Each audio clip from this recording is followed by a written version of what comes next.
ఇందుట్లో ఎవరు దొంగ?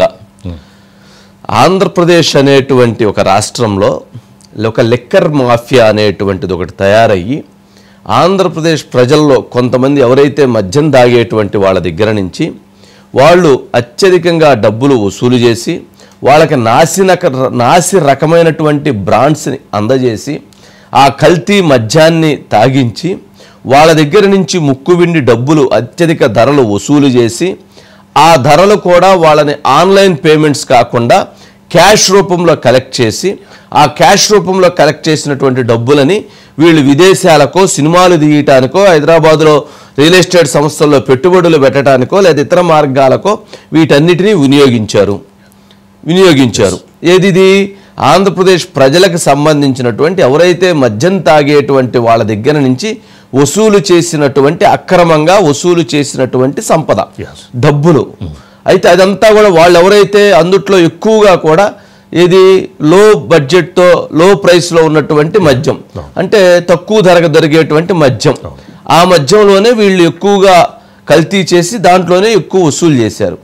ఈ వసూలు చేసినటువంటి దీంట్లో మొత్తం టీము బ్యాచ్ అంతా కూడా దీంట్లో ఇప్పుడు ఏమంటున్నారు, ఆ రాష్ట్రంలో ఉన్నటువంటి ప్రజలందరూ వాళ్ళ దగ్గర వసూలు చేసినటువంటి నువ్వు దొంగ అంటున్నారు, కాదు నువ్వు దొంగ అంటున్నారు. కానీ ఇద్దరూ కలిసి ఈ దొంగ దొంగ దొంగ దొంగ అని అనుకుంటున్నటువంటి వాళ్ళందరూ కూడా ఎవరిని మోసం చేశారు? ఆంధ్రప్రదేశ్ ప్రజలను మోసం చేశారు. ఆంధ్రప్రదేశ్ ప్రజలను 5 సంవత్సరాల పాటు నాసి రకమైన డబ్బులు వసూలు చేయటమే కాదు, నాసి రకమైనటువంటి మద్యాన్ని అందజేసి ఆ విషంతో కూడినటువంటి ఆ మద్యం తాగి చాలామంది అనారోగ్యానికి గురయ్యి చాలామంది చనిపోయి అనేక రకాలైనటువంటి సమస్యల్ని క్రియేట్ చేశారు. 1 నాసి రకమైన మద్యం అమ్మటం, 2 అత్యధిక ధర మద్యం అమ్మటం, 3 ఏదైతే ఆన్లైన్ ట్రాన్సాక్షన్స్ లేకుండా నగదు తీసుకొని ఈ నగదు మొత్తాన్ని కూడా ఇతర దేశాలకు ఇతర రాష్ట్రాలకు తరలించేటువంటి ఒక కుట్రకి తెరలేసింది. విజయసాయిరెడ్డి గారు కనుక ఆయన నాకు 3 నెలలకి అన్యాయం జరుగుతుందని అర్థమైందన్నప్పుడు ఆయన 4వ నెలలోనే ఇది అన్యాయం జరుగుతుందనేటువంటి మాట్లాడినట్టయితే ఇప్పుడు అతను ఏ అంశం చెప్పినా కానీ దాని మీద అతనికి విమర్శ వచ్చేటువంటి పరిస్థితి ఉండేది కాదు. కానీ ఇప్పుడు అది కేసు రిజిస్టర్ అయిన తర్వాత అతని దగ్గర ఎక్కడ ఇరుక్కోవాల్సి వచ్చిద్దోనని అనేటువంటి దాంతో ఆయన ఇప్పుడు మారిపోయి అప్రూవర్గా మారి ఇదంతా రాజకేశ్వరరెడ్డి ఆధ్వర్యంలోనే జరిగిందని అంటున్నారు. రాజకేశ్వరరెడ్డిని తెలివైన క్రిమినల్ అంటున్నాడు. ఈయన నువ్వు కాదు, ఈయన బట్టేబాచు అంటున్నాడు. ఈ బట్టేబాచు తెలివైన క్రిమినల్ ఇద్దరు కలిసి చేసినటువంటి అంశం ఏంటి? ఆంధ్రప్రదేశ్లో ఉన్నటువంటి ఆ మద్యం తాగేటువంటి ప్రజల దగ్గర నుంచి అత్యధికంగా వాళ్ళ దగ్గర నుంచి ధరల ద్వారా డబ్బులు అత్యధికంగా గుంజటం, నాసి రకాల మద్యం తాగించడం, కల్తీ మద్యం, 3 పేమెంట్స్ ఆన్లైన్లు కాకుండా క్యాష్ పేమెంట్స్ కలెక్ట్ చేయటం. ఇన్ని తప్పులు చేసి ఈరోజు వారు వీరు అని అనుకుంటున్నారంటే ఇది ప్రజలు ఆలోచించాల్సినటువంటి అంశం. ఎవరైతే గత 5 సంవత్సరాల్లో ఈ డబ్బులు కట్టారో, ఎవరైతే ఈ డబ్బులు కట్టి మద్యం తాగారో వాళ్ళందరిది సంబంధించినటువంటి వాళ్ళందరికీ జరిగినటువంటి దోపిడీకి సంబంధించినటువంటి అంశమే. లేదంటే ఆ డబ్బులన్నీ వాళ్ళ ఇళ్ళలో ఉపయోగపడే కదా, వాళ్ళ పిల్లలకు ఉపయోగపడే కదా, వాళ్ళ ఫ్యామిలీస్కి ఉపయోగపడే కదా. కానీ వాటన్నిటినీ దోపిడీ చేసేది అనేదానికి ఇదొక అంశం. ఇక ఇదొకటి. సరే, మనం ఎట్లా జరిగింది అని అంటే మనము గత 5 సంవత్సరాలు ప్రజలందరి దగ్గర రికార్డు ఉంది. మనకంటే ప్రజలు దీని మీద చాలా క్లారిటీగా చెప్తున్నారు.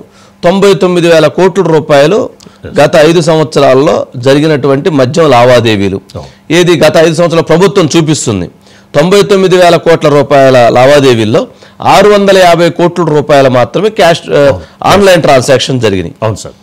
మిగిలినటువంటి 99,300 కోట్ల రూపాయలు అంత క్యాష్, మొత్తం క్యాష్. అంటే దీన్ని బట్టి జనరల్గా జరగాల్సిందంత 650 కోట్ల రూపాయలు క్యాష్ జరగాలి. మిగిలినటువంటిది 99,000 కోట్లు, 98,300 కోట్లు ఎంతో. సరే, అదంతా కూడా జరగాల్సింది ఆన్లైన్ జరగాలి. కానీ ఇక్కడ ఎంత రివర్స్లో జరిగింది అంటే దోపిడీకి అక్కడి నుంచే తెరదీశారు. ఇది ఒకటి. ఇక విజయసాయిరెడ్డి గారు చెప్పినటువంటి అంశం నాకు అసలేం తెలియదు, నేను అమాయక చక్రవర్తికి నేను ప్రతిరూపం, నా అంత అమాయకుడు ఎవరున్నాడు, నా అంత పిచ్చోడు ఎవరున్నారు, నన్ను వీళ్ళందరూ కలిసి బలి చేశారని పాప ఆయన తన ఆవేదన వ్యక్తం చేశారు. ఎస్, అది ఏదన్నా కానీ ఆయన బలి చేశారా లేదా ఏదన్నా పక్కన పెట్టినా రేపు ఆయన మీద సంధించబోయేటువంటి ప్రశ్నలు రాజకేశ్వరరెడ్డి. ఒకటి, హైదరాబాద్లో నీ ఇంటిలో ఈ మీటింగ్ ఎందుకు పిలిచావు మమ్మల్ని అందరినీ నువ్వే పిలిచి మీటింగ్ పెట్టావు. ఎప్పుడు పెట్టావు మీటింగు? అసలు టెండర్ పాలసీ గవర్నమెంట్ దగ్గర నుంచి ఇది ప్రైవేటు సంస్థలకు ఇస్తున్నారు అని చెప్పక ముందే నువ్వు పిలిచావు, అంటే పిలిచి నీ దగ్గరే నువ్వు ఇదంతా డ్రాఫ్ట్ రెడీ చేసావు, నువ్వే దీనికి అంత కర్త కర్మ క్రియ నువ్వే అని చెప్పేదానికి వాళ్ళకి అవకాశం ఏర్పడింది. నీ హైదరాబాద్లో నీ ఇంట్లో మీటింగ్ పెట్టావు, నువ్వు మంచినీళ్ళు ఇప్పించావు, నువ్వు టీలు ఇప్పించావు, నువ్వు బిస్కెట్లు పెట్టించావు, నువ్వు డీల్స్ మాట్లాడావు, నువ్వు 100 కోట్లు ఇచ్చావు. 100 కోట్లు ఇప్పించావు.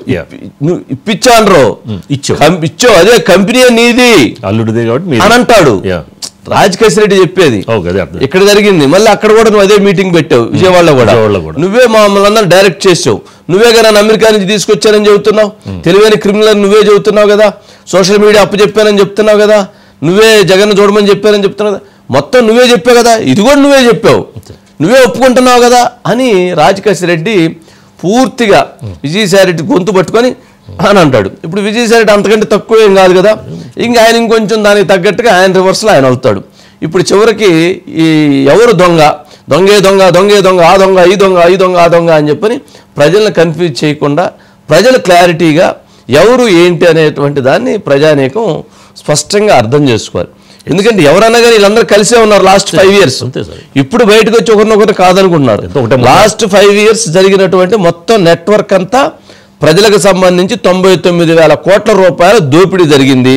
అందుట్లో 4,000 కోట్ల రూపాయల స్కామ్ జరిగినట్టుగా, ఇదంతా విదేశాలకు ఆ డబ్బులు తరలినట్టుగా ప్రాథమికమైనటువంటి ఆధారాలు ఉన్నాయని చెప్పని సిట్టు తెలియజేస్తుంది. ప్రభుత్వం ఇప్పుడు దాని గురించి చెప్తుంది. కాబట్టి వీటన్నిటిని తేల్చాల్సిన అంశం.